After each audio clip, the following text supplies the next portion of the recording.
नमस्कार, आप देख रहे हैं राष्ट्र प्रथम और मैं हूं आपके साथ में शोभित पाठक। राष्ट्र संवाद कार्यक्रम में सभी दर्शकों का बहुत बहुत स्वागत है। गुजरात चुनाव होने में महज कुछ दिन ही बाकी है या कहेंगे कुछ बाकी है, और इसको लेकर जो है राजनीतिक दल, बात करेंगे कांग्रेस के और आम आदमी पार्टी की, वो लगातार पुरानी पेंशन बहाली के मुद्दे को लेकर जनता के बीच जा रही है और इसका परिणाम और इस मुद्दे को वो किस तरीके से उठा रही है और जनता तक क्या उसका इंपैक्ट होगा, इसी मुद्दे पर हम सीधे चलते हैं हमारे नेशनल एडिटर मयूर जानी जी के पास। सर, आपसे जानना चाहते हैं कि जिस तरीके से पुरानी पेंशन बहाली की बात जो है राजनीतिक दलों के द्वारा की जा रही है, इस बात का असर कितना गुजरात चुनाव पे पड़ेगा? देखिए शोभी जी, ये इसका बहुत बड़ा असर पड़ सकता है, मैं आपको बताऊं, क्योंकि इस पर हम पूरे विस्तार से बात करेंगे, लेकिन अभी पहले बात कर लेते हैं जो खेल शुरू हुआ है अभी। जिस मैं कह रहा हूँ, ये जो बार बार एक ऐसी नब्ज, और इतनी सारी नब्ज हैं भारतीय जनता पार्टी सरकार की गुजरात में, उस पर हाथ रखा जा रहा है। और आम आदमी पार्टी तो माहिर है उसमें, अब कांग्रेस ने भी थोड़ा गियर अप कर दिया। तो कांग्रेस ने भी, अशोक गहलोत ने घोषणा कर दी कि हम जैसे छत्तीसगढ़ में और राजस्थान में हमने ओल्ड पेंशन स्कीम लागू कर दी है, तो वो हम, अगर हमारी सरकार गुजरात में बनती है तो हम गुजरात में भी ओल्ड पेंशन स्कीम शुरू कर देंगे। अब विस्तार से बताएंगे ओल्ड पेंशन स्कीम क्या है और न्यू जो पेंशन स्कीम जो 2004 से जो लागू हुई वो क्या है, और क्यों मांग हो रही है कि भाई हमको पुरानी पेंशन स्कीम जो है वही चाहिए। अब कांग्रेस कर चुकी है तो इसलिए कांग्रेस बोल सकती है ना। कांग्रेस ने छत्तीसगढ़ में इसको लागू कर दिया, कांग्रेस ने राजस्थान में इसको लागू कर दिया। तो अब कांग्रेस बोली, उसके बाद तुरंत केजरीवाल साहब कल बड़ौदा पहुंचे। बड़ौदा में उन्होंने घोषणा कर दी कि भाई हमारी सरकार आएगी तो हम भी आपको कर्मचारियों को पुरानी पेंशन स्कीम जो है उसके तहत, उसको ओपीएसपी कहते हैं, उसके तहत हम जो है पेंशन योजना बदल के रख देंगे। अब देखिए, मोटा मोटे तौर पे अगर मैं बताऊं तो कुछ 10 लाख से ज्यादा कर्मचारी हैं जो सीधे तौर पे या तो सेमी गवर्नमेंट तौर पे वो सरकार के साथ जुड़े हैं। मतलब 10 लाख से ज्यादा ही है, कम नहीं है, ठीक है। और ये लोग गुजरात में एक लंबे अरसे से मांग कर रहे हैं कि भैया हमको ये ओल्ड पेंशन स्कीम जो है वो हमको दे दी जाए। वो गुजरात की जो भाजपा सरकार है वो कभी उसने इस चीज को सुना नहीं है। जैसे हम न्यूज रूम में बात करेंगे, जो आंदोलन जितने भी हो रहे उस पर बात करने वाले बात जो हम कार्यक्रम करेंगे, लेकिन इसका एक छोटा सा हिस्सा ये भी है कि बहुत अरसे से ये मांग की जा रही है कर्मचारियों के द्वारा, जो सेवा प्रवृत्त हैं वो भी और जो सेवा निवृत्त हो चुके हैं वो भी, कि हमको ये दे दिया जाए कि भाई हमको पुरानी पेंशन स्कीम जो फिर से लागू कर दिया जाए। अब सरकार वो मान नहीं रही है, ठीक है। अब क्योंकि कांग्रेस ने इस चीज को छत्तीसगढ़ राजस्थान दोनों जगह लागू किया और उसका रिस्पांस कांग्रेस को बहुत बढ़िया मिला। तो जो कर्मचारी हैं जो आपके लिए काम करते हैं वो बेसिकली आपके हाथ पैर हैं। सरकार का सरकारी मशीनरी जो है वो कौन है? ये वही तो लोग हैं जो 4th ग्रेड से लेके क्लास 1 तक के जो कर्मचारी हैं, वही तो सब हाथ पैर, आपके कान नाक, सरकार का जो पूरा काम है तो इन्हीं से होता है। तो ये अगर ठीक करें, इसके लिए अगर इसकी पूरी की जाए तो उसका फायदा सरकार को बहुत अच्छी तरह, जिस पार्टी की भी सरकार होती है उसको मिल जाता है। कांग्रेस ने इसका फायदा लिया है और आम आदमी पार्टी ने भी इसको जो है लागू करने की बात यहां भी की है और पंजाब में भी की है, ठीक है। तो इसको लेकर अब भारतीय जनता पार्टी अब फंसी है। अब ये अब तक तो मना करती आ रही है, नहीं करेंगे नहीं करेंगे नहीं करेंगे, और इन दोनों ने वादा कर दिया। अब देखना ही होगा कि भारतीय जनता पार्टी गुजरात में क्या करने जा रही है, क्योंकि हर तरह से इसको घेरा जा रहा है। अब एक तरह से देखें तो अब तक तो आम आदमी पार्टी ही आक्रामक हुआ करती थी, लेकिन अब कांग्रेस ने, जब से अशोक गहलोत इस पूरे पिक्चर में उन्होंने एंट्री ली है किरदार के तौर पर, तब गुजरात के जिम्मन को सौंपा गया है। बिल्कुल। उसके बाद जो है आप देखिए कि धीरे धीरे जो है वो कांग्रेस की एक कार्यशैली, प्रचार शैली, लोगों तक पहुंचने की उनकी एक जो पद्धति हुआ करती थी, उसमें बहुत सारा बदलाव आपको देखने को मिलेगा। और उन्होंने पूरा राजस्थान मॉडल जो है वो यहाँ पे अप्लाई करने की बात कर दी है। अब राजस्थान मॉडल और छत्तीसगढ़ मॉडल, वो दो ऐसे मॉडल है जो सफल मॉडल माने जाते हैं कांग्रेस की जो सरकार है वहां पे। कल हम बात कर रहे थे अनिल शर्मा जी से, अगर आपने वो कार्यक्रम देखा हो तो राष्ट्र संवाद में हम लोग बात कर रहे थे। अनिल शर्मा जी बहुत वरिष्ठ पत्रकार है राजस्थान के, आर्थिक मुद्दों पर उनकी पत्रकारिता बहुत बेहतरीन रही है, वो इंटरनेशनल स्टैंडर्ड स्तर पर लिखते हैं और साथ में राजनीतिक नजर उनकी बड़ी पैनी रहती है। कल उन्होंने हमको ये कहा, हम इसको थोड़ा रिपीट करते हैं, उन्होंने कहा कि शहरी इलाकों में जो मिनिमम रोजगार की गारंटी जो लागू कर दी राजस्थान ने, अशोक गहलोत ने, वो बड़ा मास्टर स्ट्रोक है। अब यही घोषणा अशोक गहलोत ने गुजरात में भी कर दी कि भैया हम गुजरात में भी, गांव में तो चलो मनरेगा चलती है, लेकिन शहरों में भी जो युवा है उनके लिए भी साल में मिनिमम 100 दिन की रोजगार गारंटी हम दे देंगे। तो ये बेरोजगार शहरों में है, आप जानते हैं कि इनकी तादाद क्या है, अगर उनको मिनिमम 100 दिन की गारंटी मिले तो ये भी बहुत बड़ी बात है। तो जो अब ये जो घोषणाएं हो रही है ना शोभित भाई, इन घोषणाओं को देखते हुए हमको लगता है कि भारतीय जनता पार्टी को बहुत कुछ जो है ना ये कैचअप करना पड़ेगा। अब सीआर पाटिल जी का हम ट्वीट देख रहे थे कि प्रधानमंत्री जी की बहुत बहुत उनको धन्यवाद कि उन्होंने वो हमारी तबीयत की और स्वास्थ्य की भी चिंता करते हैं और उनकी टिप की वजह से हमारा जो है वजन 6 किलो कम हो गया। अच्छी बात है, आपकी कमर 2 इंच कम हो गई, आपका शरीर का वजन 6 किलो कम हो गया, अच्छी बात है। लेकिन भाई साहब, आपका जो पार्टी है ना वो फंसी हुई है, वो पेच में फंसी है। अभी आपने 26 साल तक वहां शासन किया, अभी करते भी आ रहे हैं, अभी भी आप सत्ता में हैं और ऐसे ऐसे मुद्दे आपके समक्ष जो है आपके बिल्कुल सामने ऐसे प्रस्तुत हो रहे हैं, मतलब जबड़ा फाड़ के कि आपको निगल जाएंगे अगर इनको आप ठीक से टेकल नहीं कर पाएंगे। और ये दोनों पार्टी अब उसमें लगी हुई है। अब ये समझने की कोशिश कर लेते हैं कि पुरानी पेंशन स्कीम है क्या।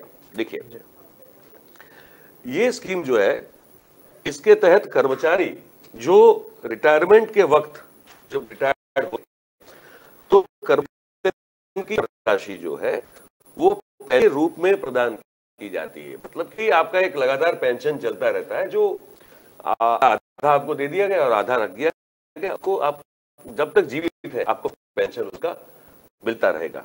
अब पुरानी पेंशन जो स्कीम है उसमें यदि अगर सेवानिवृत्त कर्मचारियों को प्रदान किया जाता है तो उसके लिए उस कर्मचारी में से धनराशि को काटा नहीं जाता है। बड़ी बात है। तीसरी बात कि पुरानी पेंशन योजना में कर्मचारियों को भुगतान सरकार की जो ट्रेजरी होती है वही करती है, ठीक है। सेवानिवृत्त हो चुके कर्मचारियों की मृत्यु के पश्चात, ये बहुत बड़ा पॉइंट है कि मृत्यु के पश्चात भी उनके परिजनों को पेंशन की राशि प्रदान की जाती है। अगर हस्बैंड है तो वो चले गए तो फिर उनकी वाइफ को मिलेगी, वाइफ अगर है तो उनके हस्बैंड को मिलेगी, और वो जब तक जीवित रहेंगे तब तक उनको मिलती है, ठीक है। तो मृत्यु के पश्चात भी उनके परिजनों को पेंशन की राशि प्रदान की जाती है। पुरानी स्कीम में जो जनरल प्रोविडेंट फंड जो होता है, जीपीएफ होता है, जो उसका भी प्रावधान है। अब इस पुरानी योजना जो है, ये स्कीम है, उसमें 6 महीनों के बाद मिलने वाले उसका भी प्रावधान समझता है। इसके प्रावधान होते थे पुरानी पेंशन स्कीम के। अब नए में क्यों पसंद नहीं है, नई स्कीम बता दें, नई जो 2004 से लागू हुई है वो क्या है। ये स्कीम में कर्मचारियों की जो बेसिक सैलरी होती है, वो बेसिक सैलरी और जो डीए उनका होता है उसका 10% हिस्सा काटकर पेंशन के लिए रख लिया जाता है हर महीने का, ठीक है। अब उसको लगाया कहा जाता है, वहां बड़ी दिक्कत है इन लोगों को। अब वो जो पैसा एनपीएस शेयर मार्केट पर ये फुल्ली बेस्ड होता है, ये लगा देते हैं, मार्केट में लगाते हैं पैसा, म्यूचुअल फंड में इनको लगा देते हैं, ठीक है। और ये बात जो है वो सरकारी कर्मचारियों को बड़ी असुरक्षितता की भावना लगती है। उनको लगता है कि यार ये तो हमारा पैसा, मार्केट तो भी वोलेटाइल है, गया ऊपर गया नीचे गया, ये डूब गया पैसा तो जिम्मेदार कौन होगा उसका। ये बड़ी उनके लिए तकलीफ है, उनसे ये बड़ा असुरक्षित महसूस करते हैं अपने आप को, ठीक है। अब नई पेंशन स्कीम में 6 महीने के बाद मिलने वाले डीए का भी प्रावधान नहीं है। इस स्कीम के तहत रिटायरमेंट पश्चात निश्चित पेंशन की गारंटी बिल्कुल नहीं है। नौकरी पे करता क्यों है? भाई सबसे बड़े जो लाभालाभ हम लोगों ने, जब हम भी बड़े हो रहे थे तो हमारे घर में भी पिताजी कहते थे कि भाई तुम कहीं ना कहीं कुछ भी करो यार, तुम सरकारी नौकरी में लग जाओ। क्यों? तो सेफ है, सिक्योर्ड है। मतलब आप एक बार लगे तो आप जब तक निवृत्त नहीं होते तब तक आपकी नौकरी पक्की है, आपको तनख्वाह बनकर टाइम पे मिलती रहेगी। और जब निवृत्त हो भी जाओगे तो निवृत्ति बाद की भी जीवन की एक अपनी जो है सुरक्षा थी उसमें, कि वो अब मिलता रहेगा आपको। यहाँ वो है नहीं। तो फिर आप प्राइवेट में जॉब करो, सरकारी जॉब करो, क्या फर्क पड़ता है फिर? तो ये भी इनको बहुत तकलीफ देती है बात, ठीक है। और ये जो शेयर मार्केट पर जो आधारित ये जो होता है ना, पूरा इनके पैसे लगाया जाता है, तो इसमें टैक्स भी लग जाए। फिर उस पैसा आता है उनको, तो उनको टैक्सेबल पैसा हो जाता है, तो वो भी उनको प्रॉब्लम है, ठीक है। अच्छा, सरकार की ओर से दलील क्या है कि ये नई पेंशन स्कीम क्यों अच्छी है या क्यों लगाई जानी चाहिए? तो कहते हैं कि देश हमारा बहुत बड़ा है, ठीक है, जहां पर करोड़ों की संख्या में लोग निवास करते हैं, और ऐसे में बहुत से लोग ऐसे हैं जो सरकारी नौकरी करते हैं, और एक बार सेवानिवृत्त हो जाने के बाद उन्हें जीवन भर तक पेंशन प्रदान किया जाता है। सीधा असर देश के बजट पे पड़ता है।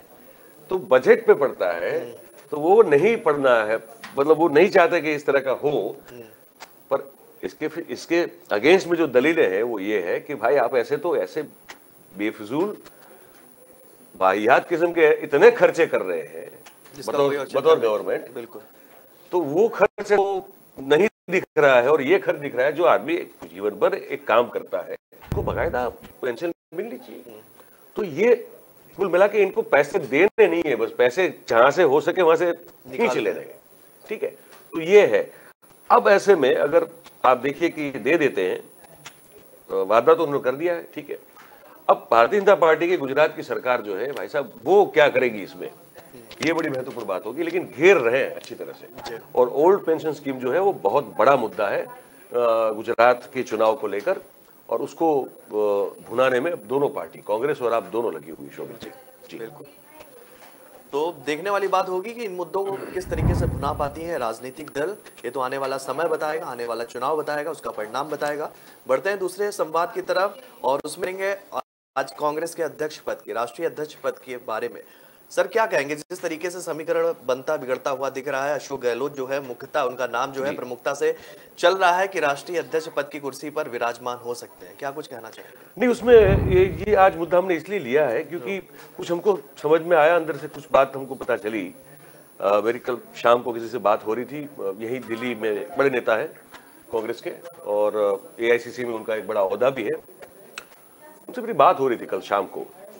तो कहा कि अब तो ये निश्चित ही है अशोक गहलोत ही बनेंगे। बोले ऐसा कोई जरूरी नहीं। मैंने कहा कि देखो ऐसा है, बहुत सारी चीजें अभी पक रही है, कुछ निश्चित नहीं है अभी भी। मैंने कहा अक्टूबर में चुनाव करने वाले हैं आप लोग। बोले नहीं, ऐसा करने वाले हैं, पक्की बात है, लेकिन अशोक गहलोत बनेंगे, ये अशोक गहलोत अभी चाहते हैं क्या? अशोक गहलोत बनेंगे तो किस शर्त पे बनेंगे? अच्छा, अशोक गहलोत को अगर अपनी शर्तें मंजूर नहीं रखी गई तो क्या वो बनेंगे कि नहीं चाहेंगे? अच्छा, तो फिर क्यों दूसरे जो संगठन है राज्यों के कांग्रेस के, वो क्यों अपने आप प्रस्ताव पारित कर रहे हैं कि नहीं हम तो राहुल गांधी, जबकि राहुल गांधी तो इस इलेक्शन में कहीं खड़े भी नहीं है। आप समझ रहे मेरी बात को? तो राहुल गांधी जब अपने आप को कंटेस्टेंट के तौर पर वहां रख ही नहीं रहे हैं, तो फिर ये कांग्रेस के जो अलग अलग संगठन है राज्यों के, वो क्यों इनका नाम प्रदेश राष्ट्रीय अध्यक्ष के तौर पर पारित प्रस्ताव करके आप आगे भेज रहे हैं? किसी की सूचना है क्या? किसी ने बोला है क्या? तुमने कहा कि नहीं, ये बात तो है। बोले नहीं, दूसरी बात है। अब राहुल गांधी ने बिल्कुल अपने आप को इस रेस से अलग किया हुआ है। बोले मैं ये जानता हूं, लेकिन कुछ ऐसे लोग हैं इस पार्टी में जो ये चाहते हैं कि राहुल गांधी बने रहे। अगर वो बने रहेंगे तभी इनकी राजनीति चलेगी। समझ रहे हैं? मतलब कोई अगर थर्ड पर्सन आ गया जो गांधी परिवार से है ही नहीं, ठीक है, अगर वो आ गया और उसने अगर कमान संभाल ली, और वो ऐसा जो गांधी परिवार के साये से प्रभावित ना, ठीक है, और ऐसा आ गया, तो कहते हैं कि वो कह रहे थे कि गुजरात समेत पूरे राज्य देश में कांग्रेस में बहुत सारे लोग जो है उनकी राजनीति खत्म हो जाएगी। बोले वो सब डरे हुए हैं, उन सब की जो है वो हालत खराब हो गई, और वो अपने आप इसीलिए जो है ये ऑटोमेटिक वे में इनका नाम पारित कर रहे हैं और भेज रहे हैं। तो मेरे का अंदर चल क्या रहा है अभी? तो कहा कि चल ये रहा है कि केओस है, मतलब एक मैस सा है पूरा। ये चल निकले हैं भारत जोड़ो यात्रा में, इनको बोले कोई मतलब है नहीं, कौन प्रेसिडेंट बने कोई नहीं बने, उनको राहुल गांधी को।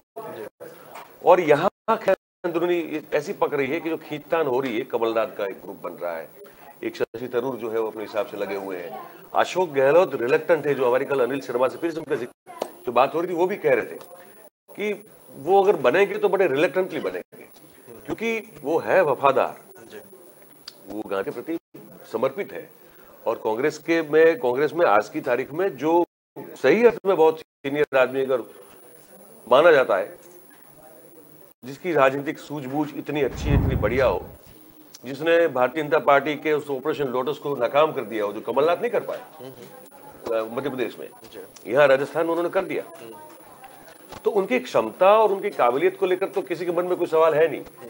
पर फिर मन में सबके ये है, जो कुछ लोग जो अलग अलग प्रदेशों में बैठे हैं, जो अपने अपने क्षत्रप के तौर पर बैठे हैं, उनका ये मानना है कि फिर तो अशोक गहलोत अगर बनना, फिर उनको बनाना है तो फिर तो गांधी परिवार ही बना रहे, क्या फर्क पड़ता है।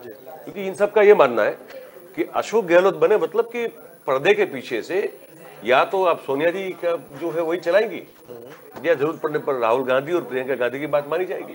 मतलब अशोक गहलोत अपने आप अपनी तरफ से कुछ प्रदान नहीं कर पाए, इतने अच्छे राजनीतिज्ञ होते हुए भी।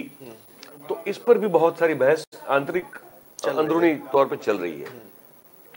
अब शशि थरूर जो है बहुत बड़े इंटेलेक्चुअल है, ठीक है, उनकी पहुंच, उनकी रीच और उनकी ख्याति देश से ज्यादा विदेशों में है, ये वास्तविकता है।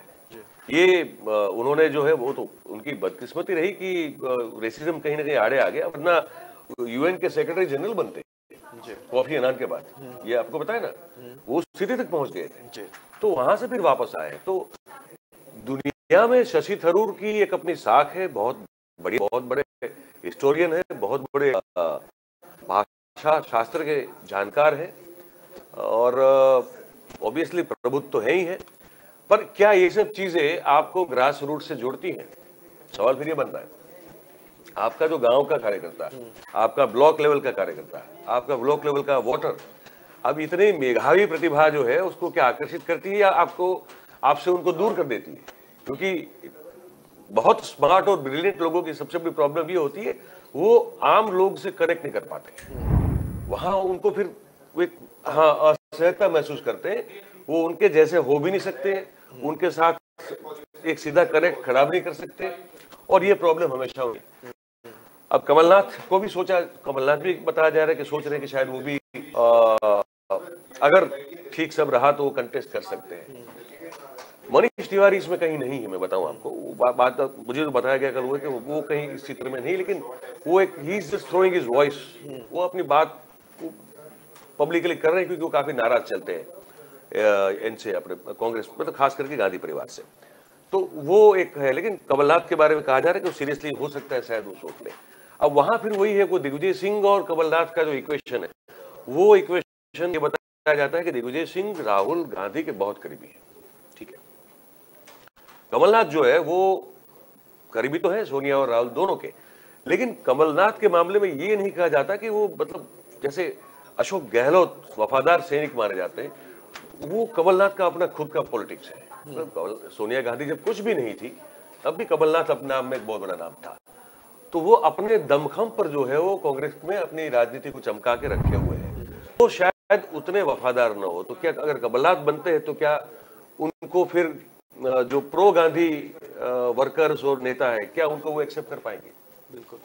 तो ये एक ट्रायंगल सा चल रहा है, और उसमें इस तरफ से राहुल भारत जोड़ो यात्रा में निकल चुके हैं। He seems to be least concern person, कि जिसको बनना है बनो, जिसको नहीं बनना है मत बनो। तो ये जो चाटुकार लोग हैं जो इनका नाम के प्रस्ताव पारित करके भेज रहे हैं, तो मैं जिनसे बात हुई तो कहा कि वो कंसिडर नहीं किया जाएगा, वो बोले अपनी अपनी चाटुकार कर रहे हैं, लेकिन they will not be considered at all. पर सही मामला अभी इन तीनों के बीच में बैठना है, तो अभी तक ये तय नहीं है। और अशोक गहलोत राजस्थान की गद्दी छोड़ना नहीं चाहते, हमको कल ये बताया गया, वो नहीं चाहते हैं कि वो छोड़ दे सीएम पद और राष्ट्रीय अध्यक्ष बने, क्योंकि उनको लगता है कि अगर राष्ट्रीय अध्यक्ष बना तो पीछे पीछे आ ही रहे, गुजरात का इलेक्शन आ रहा है, हिमाचल का आ रहा है, बोले वहां हार जाऊंगा, उसका ठिकरा मेरे सर पे फोड़ा जाएगा, क्योंकि मेरी कुछ भी जिम्मेदारी होगी नहीं, लेकिन ठीकरा बूथ में फोड़ दिया जाएगा, तो फिर मैं आते ही जो है अपयश क्यों लूं? बिल्कुल। तो ये एक चल रहा है अभी पूरा, और उसी में कांग्रेस अभी बटी भी हुई है, थोड़ी केओटिक सिचुएशन में है। और इसका हल हमको जो कल बताया गया था ये कि इसका हल हो सकता है कि अक्टूबर के फर्स्ट वीक तक सॉर्ट आउट हो जाएगा, कि भाई चीजें जो है इसको शांत कर दिया जाएगा, ठीक कर दिया जाएगा।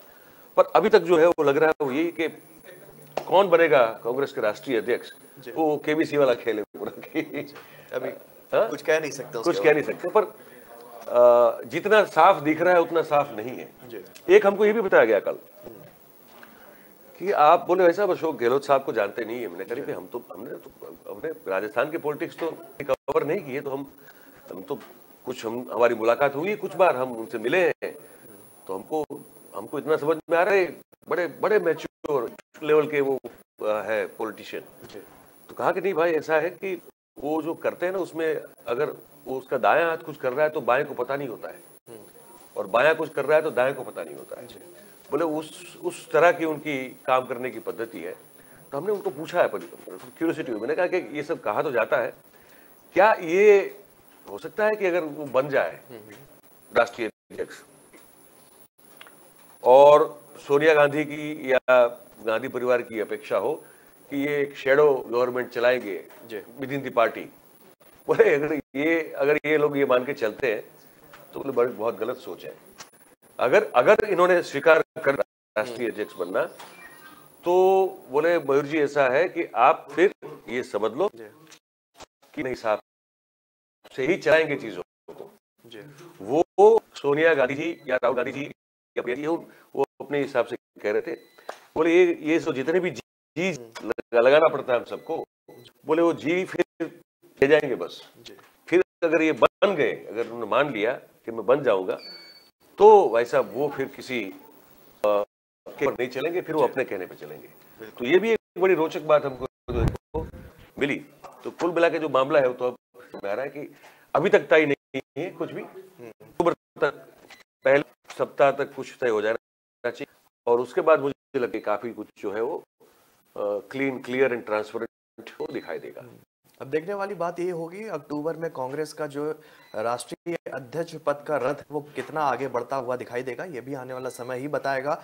तो हम दर्शकों से यहीं पे विदा लेना चाहेंगे क्योंकि समय हो चुका है, और कल फिर इसी हाजिर होंगे नए मुद्दों के साथ में। तो हम दर्शकों को बताना चाहेंगे कि देश और दुनिया से जुड़ी हुई तमाम खबरें भी आप देख सकते हैं हमारी वेबसाइट, और अब करने जा रहे हैं भाई, आप उसमें भी जुड़िए। उसमें हम बहुत 3-4 बड़े मुद्दे उठाते हैं, बिल्कुल, और आपके लिए जानकारी लाके आपके समक्ष हम रखते हैं, आपके लिए काम की बात है जी।